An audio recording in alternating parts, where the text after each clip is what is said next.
கடவுளின் தேசம் என்பார்கள். அது வெறும் வார்த்தை என கடந்துவிட முடியாது. ஏனென்றால் அவ்வளவு அழகு நிறைந்து காணப்படும் இயற்கை பேரழகு நிறைந்த பகுதிதான் கேரளா. அழகில்தான் ஆபத்து என்பது போல் இந்த சொர்க்க பூமி சந்தித்த ஆபத்துக்கள் தொடர்ந்து கொண்டே இருப்பதுதான் வேதனையிலும் வேதனை. அந்த ஆபத்துக்கள் எதனால் ஏற்படுகிறது? அந்த ஆபத்து ஏற்படுத்திய பாதிப்புகள் என்ன? அந்த பெருந்துயரை தவிர்க்க முடியாதா? இத்தனை உயிரிழப்புகள் தொடரத்தான் செய்யுமா? இப்படி பல கேள்விகள் ஒவ்வொரு மனிதாபிமானம் கொண்ட மனிதனுக்குள்ளும் ஏற்படுத்தி சென்று இருக்கிறது இந்த வயநாடு நிலச்சரிவு என்பதுதான் நிதர்சனம். கேரள பூமி அதிகமான மழைப்பொழிவையும் வெள்ளப்பெருக்கையும் நிலச்சரிவையும் சந்திப்பது இது முதல் முறை அல்ல.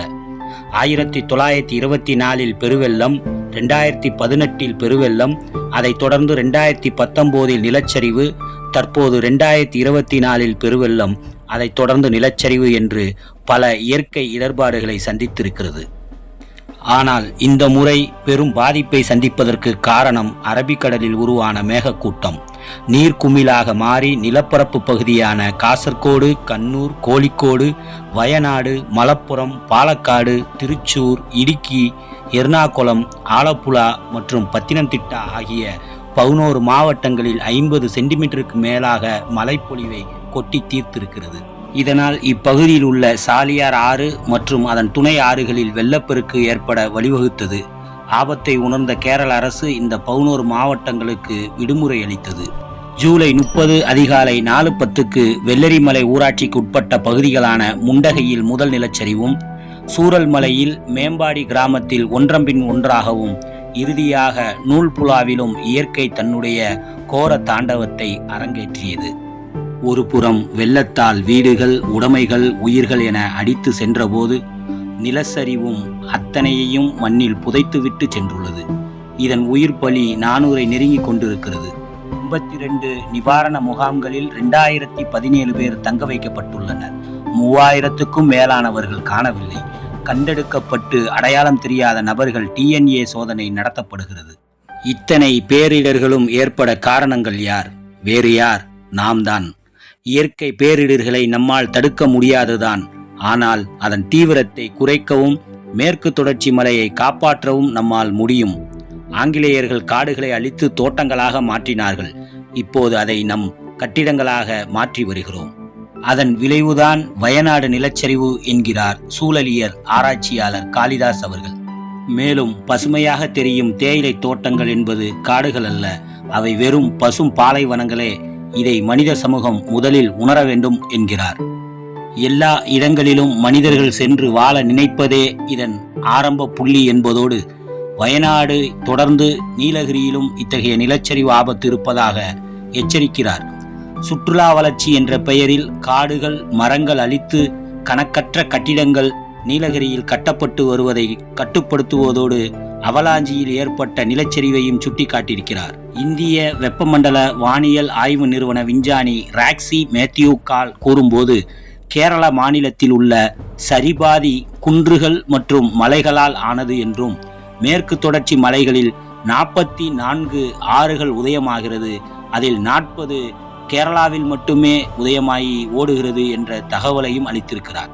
இத்தகைய பகுதிகளில் உள்ள மலைச்சரிவு 20 டிகிரி வரை செங்குத்தாக இருப்பதால் கனமழை பெய்தல், மண் நெகிழ்ச்சித்தன்மை அதிகரித்து நிலச்சரிவு தவிர்க்க முடியாதாகி விடுகிறது என்றும், சூழலியல் உணர்வுத்திறன் மிகுந்த மண்டலங்களை அறிவித்து அவற்றில் காணப்படும் பிரச்சனைகளுக்கு முன்னெச்சரிக்கை நடவடிக்கைகள் மேற்கொண்டால் இன்று உள்ள தொழில்நுட்பத்தில் பல உயிர்களையும் அவர்களது வாழ்வாதாரத்தையும் பாதுகாக்கலாம் என்கிறார்.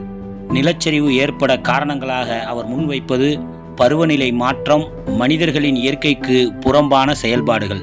கனமழை காரணமாகவும் தொடர்மழை காரணமாகவும் மண் மிருதுவாகி அரிப்பு ஏற்படுவது எளிதாகிவிட்டது. மண்ணில் ஈரப்பதம் உச்சபட்சத்தை எட்டும்போது தெவிட்டு மண்ணாகி கரைந்து உருண்டோடிவிடும் என்கிறார். காலநிலை புவி அறிவியல் அமைச்சகத்தின் முன்னாள் செயலாளருமான விஞ்ஞானி ராஜுவன்.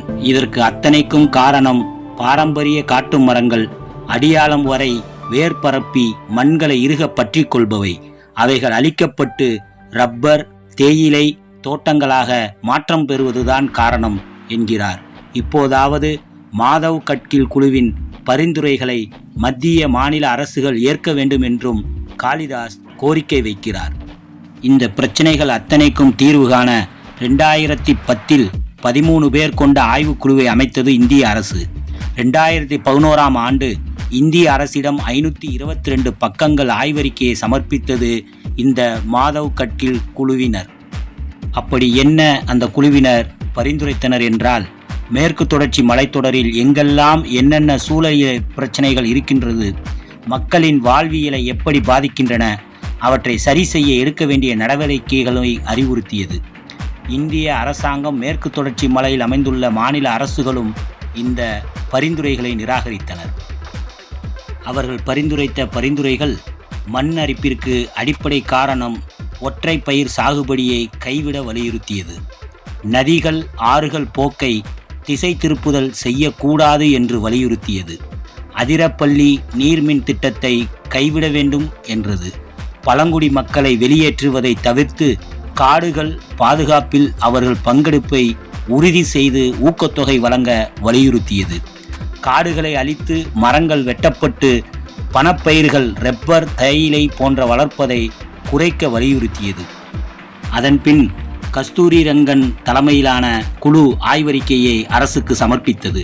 கிரைனைட் அகழ்விடங்கள், சுரங்கங்கள், சிகப்பு வகைப்பட்டியலில் வரும் தொழிற்சாலைகள் என அத்தனைக்கும் தடை விதிக்க வலியுறுத்தியது. வளர்ச்சி திட்டம் என்ற பெயரில் கட்டிட அனுமதி வழங்கும் முன்பே அவை காடு மற்றும் காட்டுயிர்களுக்கிடையே ஏற்படுத்தும் விளைவுகளை ஆராய வலியுறுத்தியது. அனல் மின் நிலையம் திட்டங்கள், நீர்மின் திட்டங்களுக்கு கட்டுப்பாடோடு அனுமதி வழங்க வலியுறுத்தியது. காட்டு நிலங்களை திசை திருப்புவதை பாதுகாப்பு நடவடிக்கைகளோடும் ஆறுகளை திசை திருப்புவதை பாதுகாப்பு நடவடிக்கைகளோடும் மேற்கொள்ள வலியுறுத்தியது. இந்த இரு குழுக்களும் அளித்த அறிக்கையை எதிர்த்ததோடு மேற்கு தொடர்ச்சி மலையை உணர்திறன் மிக்க சூழலியல் மண்டலமாக அறிவிப்பது அப்பகுதி மக்களின் வாழ்வாதாரத்தை பாதிக்கும், எனவே இந்த அறிக்கையை அமுல்படுத்தக்கூடாது என்று கடுமையாக எதிர்த்தார் அன்றைய கர்நாடகாவின் முதல்வர் பசவராஜ் பொம்மை. இப்படி பாதுகாப்பு நடவடிக்கைகள் எல்லாம் புறந்தள்ளிவிட்டதின் விளைவுதான் இன்றைய வயநாடு நிலச்சரிவுக்கு மிக முக்கிய காரணம் என்கின்றனர் சூழலியல் ஆர்வலர்களும் விஞ்ஞானிகளும். எதுவாகினும் வயநாடு மக்கள் விரைவில் இயல்பு நிலைக்கு திரும்ப வேண்டும், அவர்களின் இன்னல்கள் நீங்க வேண்டும் என்பதுதான் அனைவருடைய எதிர்பார்ப்பாகவும் இறைவனிடம் பிரார்த்திக்கின்ற பிரார்த்தனையாகவும் இருக்கிறது. நன்றி.